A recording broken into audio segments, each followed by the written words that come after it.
episodio de hoy vamos a hablar acerca del consumo de drogas sintéticas en fiestas electrónicas. ¿Qué hay detrás de esta necesidad de escapar o amplificar lo que sentimos? ¿Qué pasa en el cerebro cuando tomamos estas sustancias? En el episodio de hoy te contamos también qué piensan los jóvenes acerca de esto. Hoy vamos a salir a averiguar qué piensan los jóvenes de las fiestas electrónicas. ¿Las fiestas electrónicas? No. ¿Y pensás que la gente va con el propósito de consumir? Yo me imagino que sí, esa parte de la diversión. ¿Y pensás que la gente consume para evadir emociones? No, solamente por diversión. Y evadir emociones tal vez. Me gusta la música, pero no me encanta así como la onda que ellos tienen en la fiesta. ¿Crees que las personas que van a fiestas por ahí tienden a consumir ciertas sustancias? Sí. ¿Y crees que lo hacen para evadir emociones o porque creen que van a divertirse? Yo creo que como para estar en ambiente a la música que escuchan, como que ya es su onda. ¿Fueron alguna vez a alguna fiesta electrónica? Sí, fui, pero no suelo ir, no me gusta. ¿Hay un consumo más elevado que en otros? Sí, totalmente. ¿Por qué no te gustó? Y no, básicamente por eso, porque yo no consumo drogas y estaba de cara, digamos, y había visto un consumo así, inhalando todo al lado mío, tomando pastillas y no me gustó. ¿Y qué pensás del ambiente? Me gusta mucho más que el ambiente de una fiesta caché. Creo que la calidez de la gente por el hecho de que no les joda o no les moleste lo que sea que haga, está como cada uno en ese ambiente, me parece mucho más copado. ¿Y crees que el ambiente invita un poco a consumir ciertas sustancias? Sí. O sea, es bastante subjetivo, pero creo que en general, cuando uno está en un ambiente de fiesta, más allá del tipo de música que esté sonando, generalmente esas sensaciones invitan a que uno consuma alcohol o cualquier tipo de sustancia. Y sí, o sea, seguramente se hace para disfrutar un poco más de algunas cuestiones.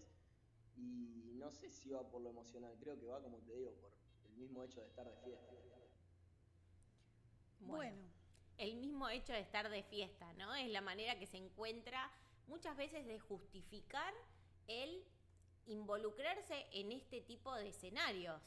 Sí, creo que hay que empezar a preguntarse qué papel juegan las sustancias en la diversión en sí, ¿no?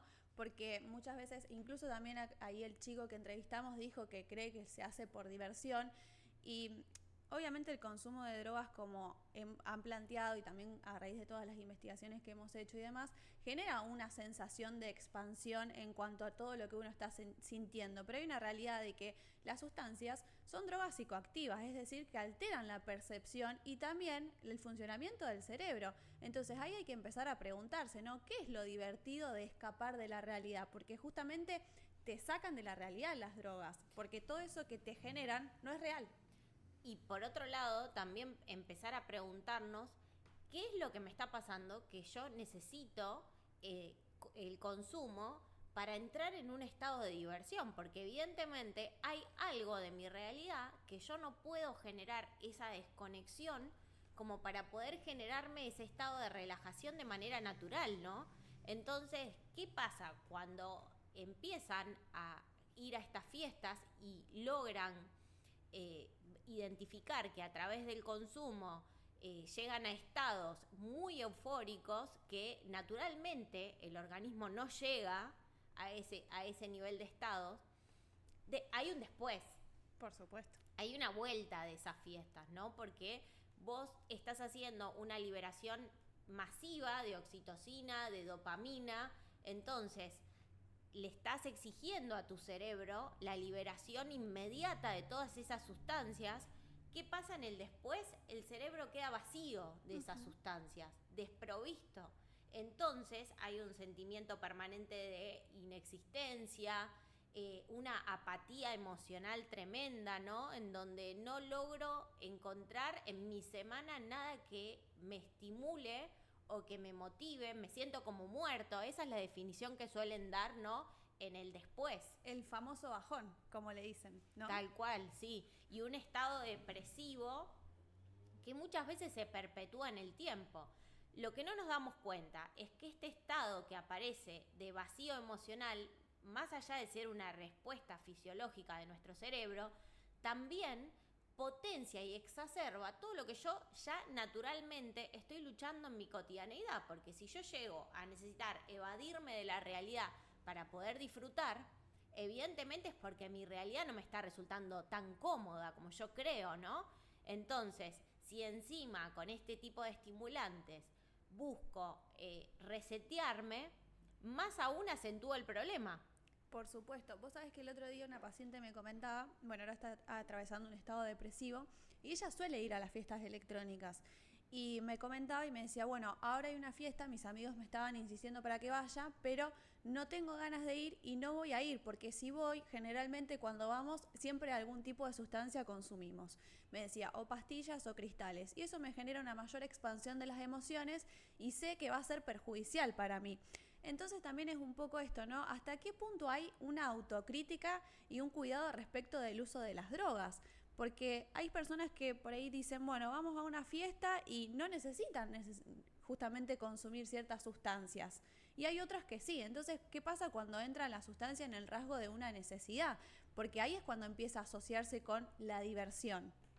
Sí, ¿y qué pasa con este sentimiento también que me creo y suele estar en el discurso de muchas personas que consumen o que recurren a este tipo de prácticas, que es la falsa idea de control? No, yo lo controlo, yo sé hasta dónde, yo tengo un grado medido de cuánto consumir o, digamos, con qué frecuencia hacerlo.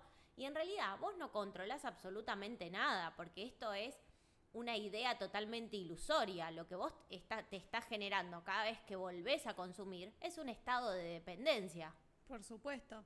Bueno, obviamente que por ahí el caso de las electrónicas es donde más se ve, pero hay una realidad y es que las drogas existen hace un montón de tiempo y también se usan para otros fines, ¿no? Por ejemplo, hay un montón por ejemplo, qué sé yo, sé que se toma la ayahuasca, no sé si alguna vez escuchaste de eso, y eso es más con fines religiosos o chamánicos, y también, ¿no? Son drogas psicoactivas. Entonces, ¿qué es lo que uno está buscando en ese tipo de experiencias a la hora de consumir una sustancia? Porque te saca de tu persona, por así decirlo. Por supuesto, y nosotros lo graficamos en este ejemplo de las fiestas electrónicas, pero también existe un consumo masivo de alcohol, También. ¿no?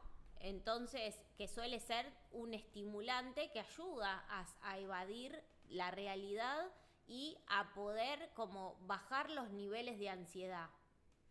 Suele ser como una anestesia a nivel emocional, al igual que lo que ocurre con la marihuana. También. Que hay un consumo constante. Vos salís a la calle a la mañana, yo no puedo creer como haya gente que 7 de la mañana está fumando marihuana para poder, pero es tristísimo porque Sí. esa persona lo está haciendo quizá para poder sobrellevar ese laburo que no le gusta o esa situación de su vida que lo tiene totalmente insatisfecho y de alguna manera no se lo cuestiona y busca este efecto de generarse una anestesia. Pero también esto tiene una contracara, que es el castigo.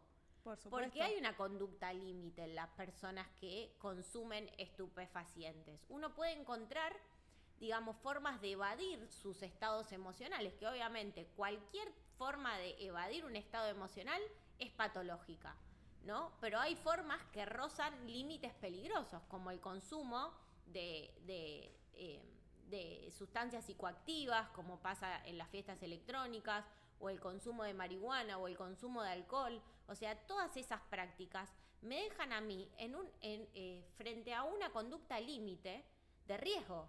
Exactamente. Justo esto que mencionás, ¿no? De la marihuana a la mañana apenas uno se levanta. Con una paciente también, ella consume mucha marihuana y ahora empezamos como a plantear el objetivo de dejarlo, porque claramente empezó a darse cuenta que no era bueno para su salud, porque si bien ella encontraba como una relajación en ese estado, bueno, empezó a darse cuenta de que cada vez se encontraba consumiendo más marihuana y que necesitaba de eso para poder bajarse. Entonces arranca desde las 7 de la mañana hasta que se va a dormir y en algún momento del día fuma. En varios momentos del día en realidad. Entonces empezamos como a plantear este objetivo de decir, bueno, a la mañana no, empezar a correrlo y ver cómo uno también aprende a gestionar sus emociones que le van atravesando en el día a día, porque si no, también lo que pasa es eso, que cuando uno deja el consumo, el nivel de ansiedad sube, el nivel de depresión sube. Entonces también eso, a ver qué tanto nos afecta cuando nosotros estamos, por así decirlo, en un estado de abstinencia, si se quiere. Y lo más peligroso es qué pasa cuando son prácticas compartidas en un contexto familiar. Yo tengo un paciente que fuma marihuana con el padre. Uh-huh. Incluso es el padre el que muchas veces le proporciona la marihuana al hijo para que fumen y compartan un momento, ¿no? Como Sí, en ellos- realidad estás compartiendo el porro nada más. Tal cual, ¿no? Pero vos fíjate qué terrible que es pensar que el propio padre le está dispensando la marihuana para que consuman juntos, ¿no? Como para que encuentren algo, como para decir, bueno, nos relacionamos o algo para tener en común. Y el propio hijo se adosa a eso para poder compartir un momento con el padre. Bueno, eso es muy triste porque no hay otra cosa que se pueda compartir entonces ahí. Tal cual. Y hasta qué punto uno se somete y también somete su salud física y mental para poder vincularse con un otro, ¿no?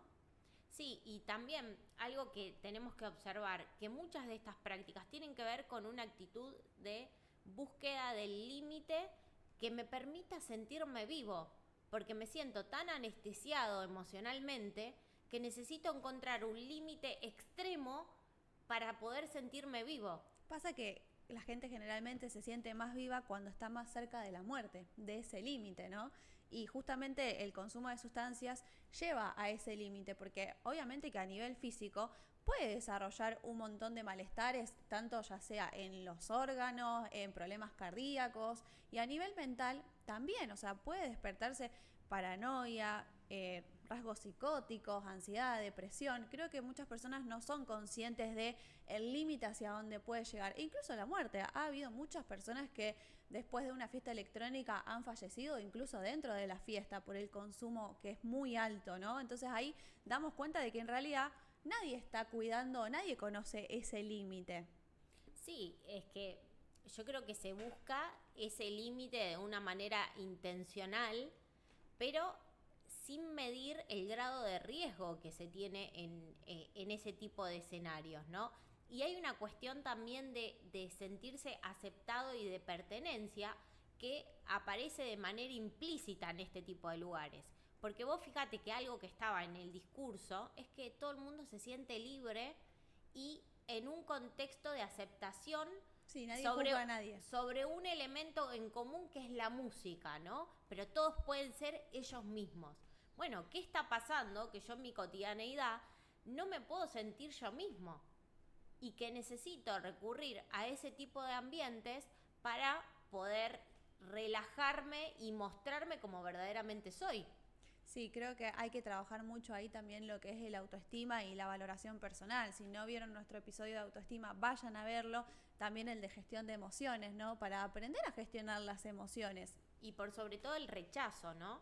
También. Eso es un indicador importantísimo, porque si yo me siento rechazado en todos mis ámbitos, obviamente que voy a buscar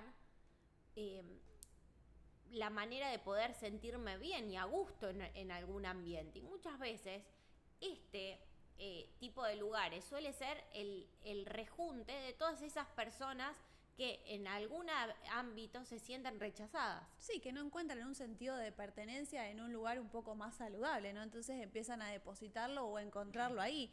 Incluso también vemos, ¿no? El rango etario que es desde los 18 hasta... No tiene fin la edad de gente que asiste a las fiestas electrónicas. Pero se comparte eso, ¿no? El consumo de una sustancia en realidad no es la música. Sí, y también este falso contacto emocional con un otro, porque uno de los efectos que tienen este tipo de drogas es la desinhibición. Sí, y ¿no? desarrolla la empatía. Tal cual. Entonces, las personas como que intentan generar ese acercamiento, se acarician, se tocan, buscan ese contacto falso con un otro.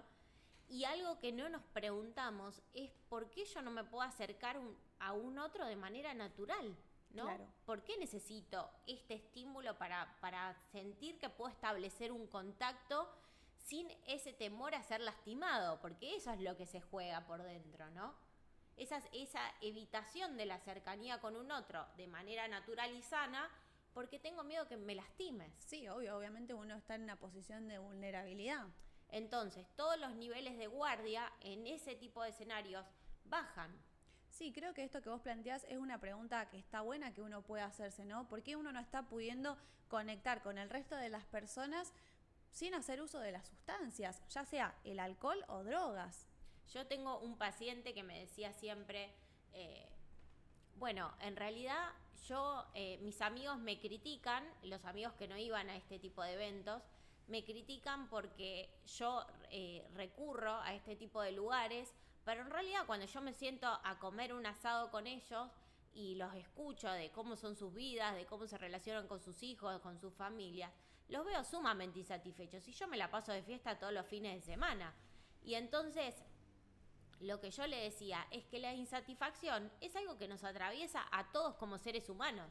La diferencia es que vos crees que la tolerás o que tenés un mejor manejo porque te vas de fiesta y te das vuelta a la cabeza todos los fines de semana, y en realidad ellos son los que tienen mucha mejor tolerancia a la insatisfacción de sus vidas, o que de alguna manera la están registrando para intentar generar algún cambio, y vos lo único que estás haciendo es generarte un reseteo permanente. Claro, porque evade constantemente esa frustración o insatisfacción de la vida diaria. Por ahí el resto de las personas lo gestiona desde otro lugar.